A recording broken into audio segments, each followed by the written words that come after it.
عامله ايه دلوقتي يا ريماس؟ الحمد لله يا ابله ريم. طب يلا قومي معايا بقى نرتب الاوضه، علشان عم حسن كلمني السمسار وقال لي ان هو هيجيب البنت اللي هتأجر الاوضه. يعني برضه عملت اللي في دماغك يا ابله ريهام؟ اعمل ايه بس يا حبيبتي؟ معاش بابا بيقضينا بالعافيه، وانتي محتاجه فلوس كتيره جدا عشان العلاج، فقلت اجر الاوضه. افرض البنت اللي جت دي حراميه ولا حاجه؟ لا انا عارفه عم حسن السمسار لا يمكن يجيب بنت كده ولا كده. انا جبت لك البنت اللي قلت لك عليها، بس مشكلتها ان هي خالصه. احسن عشان ما تعملناش دوشه. عيب يا ريماس كده. طب دي هنتعامل معاها ازاي يا استاذ حسن؟ بالاشاره بقى، ولا ادوها ورقه تكتب لكم هي هتديكوا شهر مقدم وبعد كده هتمشي اخر الشهر. مفيش اي مشكله يا عم حسن. خديها بقى يا ريهام يا بنتي، وريها اوضتها.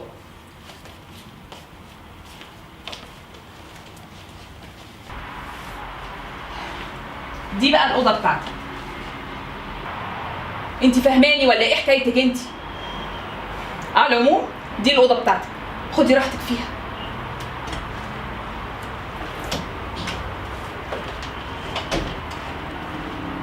ايه ده؟ كل ده شنب؟ انا مربيه من 20 سنه. طب بتاكله ايه عشان يكبر؟ هو كده لوحده مش بياكل حاجه. وانا ينفع يبقى عندي شنب كبير زيك؟ لا صعب دي، وبعدين مصر كلها ما فيهاش شنب زي شنب. ايه يا عم حسن؟ اموريني يا ست البنات. انت ضامن البت دي يا عم حسن؟ اصل انا قلقانه منها وحاسه كده ان هي مريبه. اطمني خالص يا ست البنات، ده قريبة واحد من المنطقة من عندنا، هو قال لي هي هتقعد شهر وبعد كده هتمشي، وبعدين انت مش خدت الشهر يا ست الكل خلاص. طب خلاص يا عم حسن، بس والنبي لو احتجتك في اي حاجه تجيلي بسرعه. عينيا يا ست الكل، انت اي حاجة تأمري اديني بس رنة وانا هتلاقيني جايلك زي الرهوان. سلام عليكم يا ست الكل. وعليكم السلام.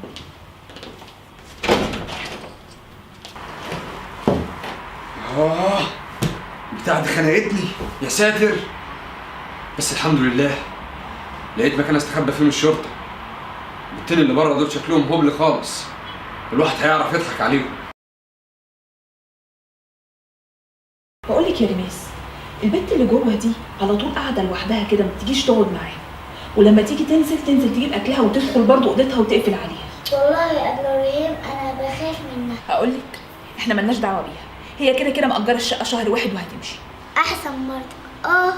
مالك يا ريماس؟ جنبي بيوجعني قوي يا اب، بقالي كام يوم تعبانه ما رضيتش اقولك عشان ما تقلقيش. حبيبتي الف سلام عليكي، هقوم اعمل لك حاجه دافيه تشربيها. الحقوني. ريماس ريماس مالك يا ريماس؟ مالك يا حبيبتي؟ مش قادره هموت. هعمل ايه دلوقتي؟ اعمل ايه؟ الحقوني، اختي تعبانه قوي بتموت، الحقيني الحقيني.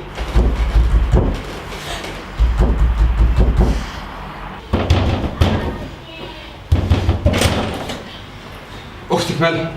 ايه ده؟ انت مين وبتعمل ايه هنا؟ مش وقته دلوقتي، يلا بينا بس نلحق اختك ونوديها الدكتور، وبعد كده هقول لك على كل حاجه. انا هجهز هدومي وجاي معاكي.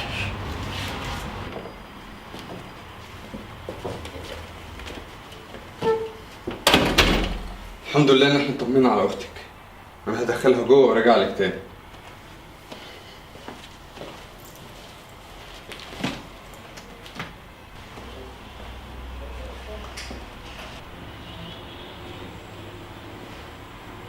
انت لازم بقى تقولي حكايتك بالظبط وتقولي انت مين. انا هقول لك كل حاجه. انا اصلا من الصعيد، وابن عمي قاتل واحد من عيله كبيره هناك، وهم عايزين ياخدوا ثارهم مني عشان انا يعني متعلم وكده وفاهم، فانا هربت منهم وكلها الشهر ده وهسافر بره مصر. ارجوكي ساعديني. بس لو حد عرف ان معانا راجل غريب في الشقه هيحصل لنا مشكله. وهيعرفوا منين؟ انت ناسي ان انا بنت منقبه وخارصه كمان. صح، عندك حق، ما تخافش، محدش هيعرف يوصلك، وان شاء الله تسافر وتهرب منهم. يا رب. بعد اذنك بقى هدخل اوضتي. انا متشكره على اللي انت عملته معايا والفلوس اللي انت دفعتها عند الدكتور. شكرا على واجب، مش عايزك تقلقي من اي حاجه خالص، حتى فلوس العمليه بتاعت اختك هتصرف لك فيها. بعد اذنك. انا عرفتك وعرفت كل حاجه عنك. وعرفت ايه؟ عرفت اللي عليك طار وهربان من الناس اللي هيموتوه. برافو عليكي، بس اوعى تقولي لحد بقى. ليه انت فاكرنا عيالة؟ بس بقى يا ريميس خليه ياكل، معلش اصلها شقيه شويه. ما كفايه لعب بقى يا ريميس ونام شويه. بتفرج على الصور على الفيس. مش الصورة دي قبل رهان بتاعت الراجل اللي عايش معانا هنا؟ وريني كده. اهو ماهر ابو العزم الشهير بماهر المصري قام ببعض العمليات التفجيريه في بعض اكمنه الشرطه والجيش. يا ليله سودا، انت طلعت ارهابي، انا هبلغ عنك البوليس. سيبك خالص، سيبك خالص، هو خلص عليكي. انا مش خايفه منك. لازم تخافي عشان انا مش لوحدي، انا ورايا ناس كتير. اقسم بالله لو بلغت البوليس ولا حسيت باي غدر منك لخلص عليك انت واختك. وبعدين لازم تعقلي وتهدي كده عشان انا ناوي اجيب لك فلوس عمليه اختك. ده مجرم يا ابو الرهان، لازم نبلغ عنه البوليس.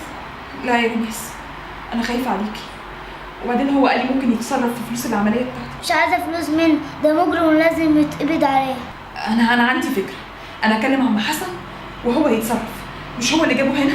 بقى هي الحكايه كده، وراجل عمال يقول لي دي قريبتي ومش قريبتي، والله لو اوديهم في داهيه كلهم.